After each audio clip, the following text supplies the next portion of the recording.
സദ്ദുള്ള ഒരു പദം ഞാൻ നിങ്ങൾക്ക് പരിചയപ്പെടുത്തി തരാം.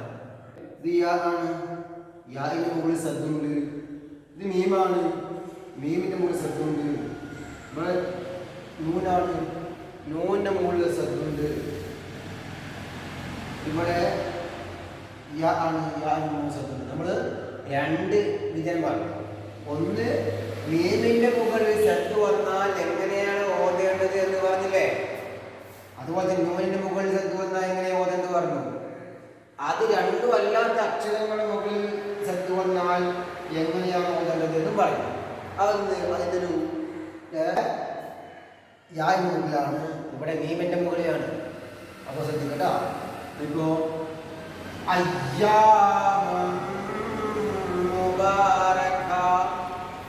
വ്യത്യാസമുണ്ട്. ഇവിടെ കണ്ടിച്ചു പറഞ്ഞു, ഇവിടെ മണിച്ചു പറഞ്ഞു. നോക്കാം. അർത്ഥം കേട്ടാ. ഇവിടെ നൂനിന്റെ മുകളിലാണ് സദ്ദുള്ളത്, ഇവിടെ യാഇന്റെ മുകളിലാണ് സദ്ദുള്ളത്.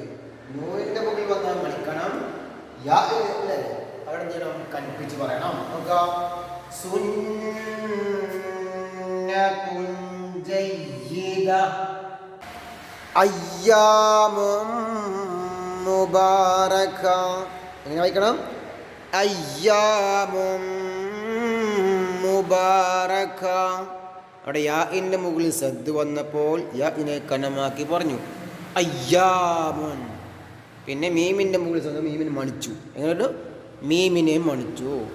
അതിൻ്റെ നൂനിന്റെ മുകളിൽ സദ്ദ് വന്നാൽ മണിക്കണം, യാഇന്റെ മുകളിൽ സദ്ദ് വന്നാൽ കനമായി പറയണം. അപ്പം എങ്ങനെ വയ്ക്കുക? സുന്നത്തുൻ ജയ്യിദ ജയ്യിദ. അങ്ങനെ തന്നെ വായിക്കണം കേട്ടോ. ഇങ്ങനെ തന്നെ നിങ്ങൾ പറഞ്ഞ് പഠിക്കണം. അപ്പോൾ കിട്ടും. ശരി കേട്ടോ.